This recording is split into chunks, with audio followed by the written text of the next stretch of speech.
But this is a place where individuals from all fellowships who are in recovery, or you've been associated with someone, you've had a close relationship with someone that had an active addiction. This is a place sort of where everybody can meet. This is Central Station. And there's nothing that we talk about here that don't relate to what you've been going through. Whether it's an issue around weight, overeating, sexual thing, drug, alcohol, gambling, really doesn't matter. Because what we do is we cut through all the chase. And that don't mean now that, you know, you still go and get help anywhere. I believe that anything that will help me, I want a piece of that. But you know what? I think this is central. And one of the reasons that we started this discussion is because, you know, we just wasn't hearing enough of what you're going to be hearing, what we've been hearing and what you're going to hear more of today here. Wasn't hearing enough of that. So essentially what happens is that, you know, we come up out of a deep hole, a deep, dark abyss, if you would, and we feel good about that. And it's better up here where we have been blessed to get to, and we enjoy that. But then after a while, you know, 1 month goes by, and 1 year goes by, and another year goes by, and before you know it, you know, 15, 20 years have gone by since I came up out of that dark hole, since I came up out of that abyss, and I'm kind of like still here. So did I get into and go through all of that and then come up here, and it is up here because it is better up here than it was back there, to stay here? So you just right now, I mean, quietly to yourself, you know your situation. Person sitting next to you don't have to know your situation. You know your situation. So whatever that situation is that you've been facing now for quite some time, I mean, is this what I got to look for? Does it get any better than this? Does it get better than this? And I'm saying to you, it does get better than this. And the information that we're sharing here is essential. This is how it gets better than this. I really want you to grab what we're talking about today. And I'm not going to say anything that's meaningless today. So if I'm saying it to you, it's because you need it to get from where you have gotten to. And we're grateful for that. You're going to need this information to get now to where you deserve to be. You're going to need this. Right? So that's what Next Dimension Recovery is all about. Helping you get the tools you need to get there. And not stop using whatever you're using already. Keep doing that. But then put this along with that. Okay? Now, you know, I don't, when I come here, when we meet here this once a month, you know, I'm not coming out of some university campus, you know, some sterile research environment, you know. When we walk out of here today, I'm going right back in those trenches where many of you have been since we last met. And I've been in there with some people. And so the time in between this time and the next time, or this time and the last time, I've been right down there in the trenches. So when I come and speak with you, I mean, it's almost like I'm giving you the current, the state of the art. This is what's happening now. And this is what you're going through now. This is what you need to get from where you are to the next thing. And what I've seen is that you know, a lot of folk here are struggling with knowledge. Now that's strange. This guy is talking about us struggling with knowledge. And what I want you to do today is I'm asking, please do not allow what you know to block your recovery.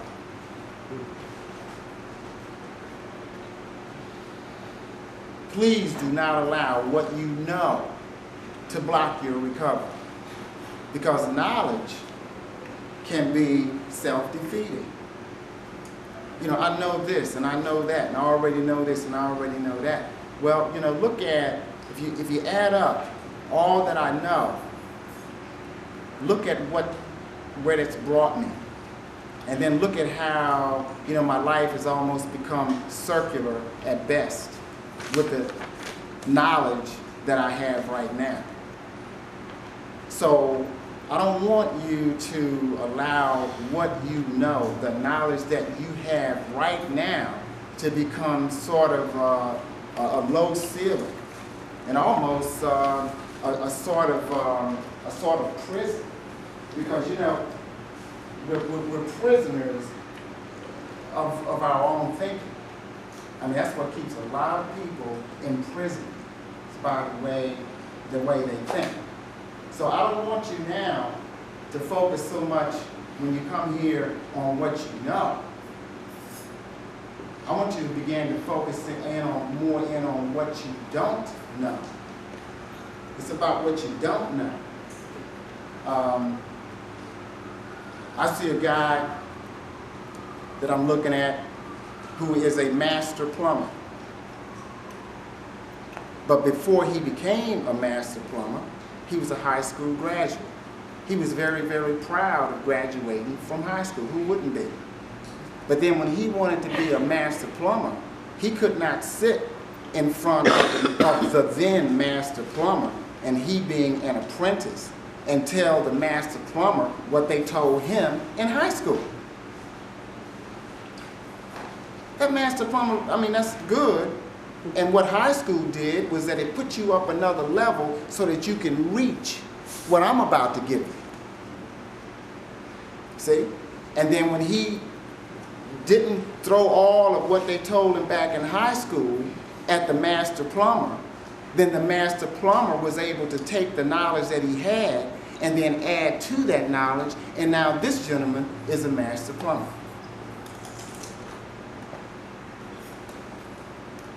So I want you to free yourself to take on new knowledge, new information, and do not allow the knowledge and the information that you already have to hold you back. It's not that it's bad knowledge, it's just not enough to get us to where we're going. Does this make sense to you? All right? All right? So now, and I want to share this with you, just to bring this point home. And I know that you guys know this, and I'm going to give you some copies of this. But I want you to think about this as I share this with you. I shared this with at least 1 or 2 people during the past 4 weeks. And I thought that I would share it with everyone here today. And this is an old Persian proverb.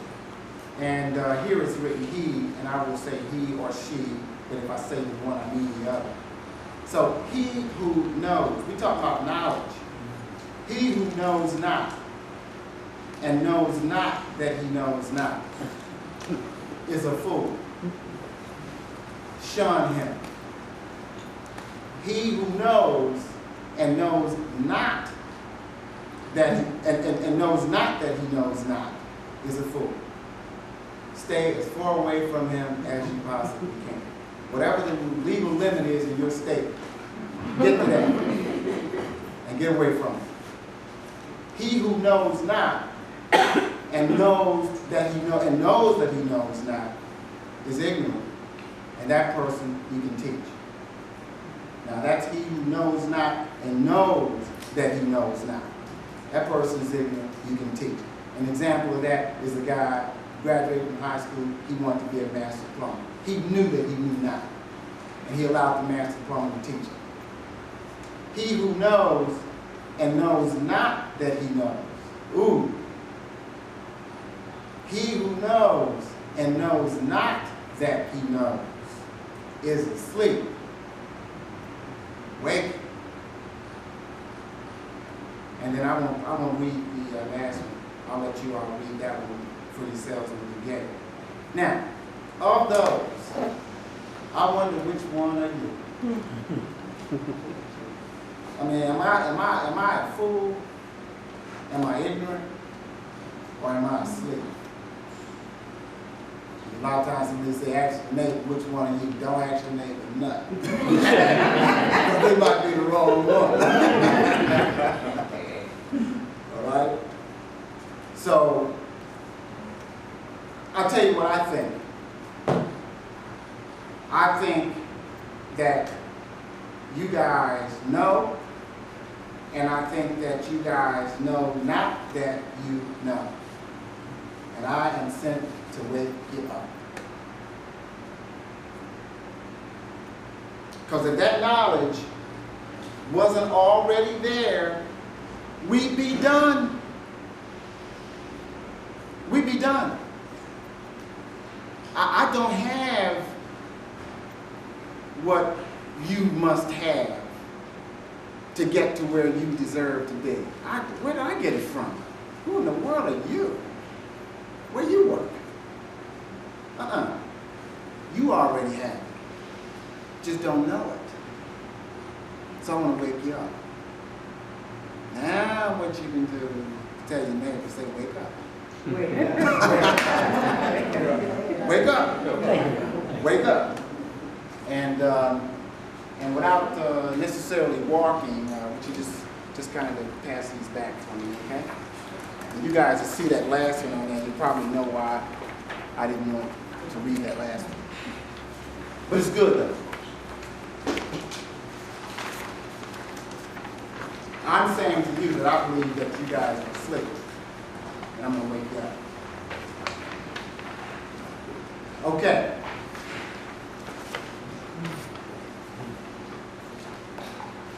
Now, I have some information here that I want to share with you today. But I have to start again by defining the term sober versus sobriety. So let me get you to read for us. Oh, you know what? Those definitions that you guys got the last time, and the ones that the new folk that came this time, you know, I'm telling you, it would really be helpful to you. It would be helpful to all of us if you would review those definitions on a daily basis. That's nothing that you can just go put somewhere. You have to look at those definitions on a daily basis. You have to know what's going on, because if you don't know what's going on, you're not going to be able to manage it. It's going to begin to manage you. So you need to be on top of what's trying to manage you, what's trying to destroy you. And what that is right there in those definitions. So if anyone doesn't have the definition, I don't know that I have enough copies for you, but I'll make sure, because we're going to continue to add to them, so you're going to get them again from me. But if you still have them, please review them every day and let them become a part of you. That's going to help us get to where we are, where we need to be, okay? So read for us again. What is sober? Sober, the absence of an outside substance used to alter one's thinking and emotions. Many sober individuals remain T1 for many years during their recovery. See? So sober really means, that now that I don't have an outside substance, for example, that's manipulating and controlling my brain and my perception of things, now that that's out of my system, now I can say that I'm sober. I can say to you that as I stand here speaking with you, that I am sober, because there is no external, licit or illicit substance in my bloodstream that would alter the way I think or see things. That makes me sober. That makes me sober. A person who is straight up alcoholic can get knocked down, drunk, drunk, and go to sleep, and maybe within 24 hours, and after they run to the bathroom enough, actually be sober, because there's no alcohol left, or not enough alcohol left in that person's system to interfere with the way they think. That person's sober. There's nothing in their system. See? So when I get that stuff out of me, what happened is that I got back to where my, bless you, to where my thinking was before I became inebriated. And you know what that is? Negative thinking. Let me hear T1. T1 thinking. Powerfully negative thoughts developed in early childhood and based upon misinformation, usually received from primary caretakers. These negative thoughts set the stage for addictive behavior and addictive relationships. See, so when I get sober, I'm right back to, I'm at T1 now. Get this. So you saw that abyss that I climbed out of? When I got up out of that hole, I was T1.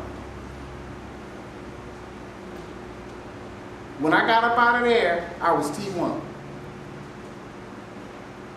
And for those of us who never went off into that deep hole, and we were standing there when one of our loved ones crawled up out of that hole, we were T1. Standing right next to them. So they came up to where we were already, waiting on them. Because we already had the negative thinking. See, we already had a mindset that was geared toward the formation of addictive relationship. We just didn't jump off into the abyss with, our partner or with our husband or whoever, our parent. We just didn't dive off in there with them. But we were already T1. Some people jump. Some people are T1, they dive in. Other people are T1, they stand there and watch and dive in and wait for them to come up out of there. But we're T1. Now let's hear that T1 one more time. Powerfully negative thoughts developed in early childhood and based upon misinformation usually received from primary caretakers. These negative thoughts set the stage for addictive behaviors and or addictive relationships. So you see T1 thinking, and I'm telling you, I don't know, I'm not going to try to get past anything. I want you to have what you need to have. So I don't know how long we're going to have to talk about this concept of T1. But T1 thinking becomes, for many of us, a way of life. We live like that. That's a way of life. That's the way life goes. That's it. This is life. T1 thinking is life for many of us. And that is simply not true. But to many of us, we have acted upon it as though it were nothing but the truth. And it's not the truth.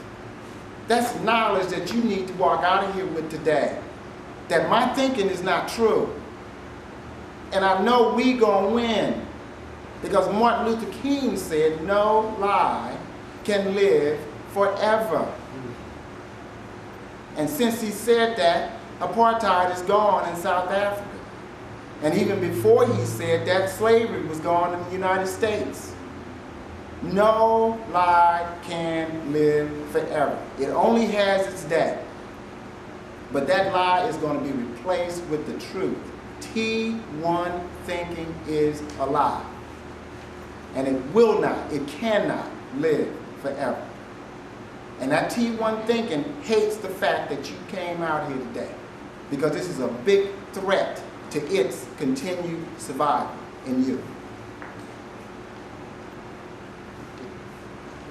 So a lot of times when you're on your way, you say, well, the traffic is too bad. Oh, the weather's so bad. That's T1 saying don't go, man. Because if you go there, you're going to get something that could devastate me. Why don't you just go ahead on over your cousin's house? Why don't you just, go around the corner, with Johnny and them. Go around there. They watching the game.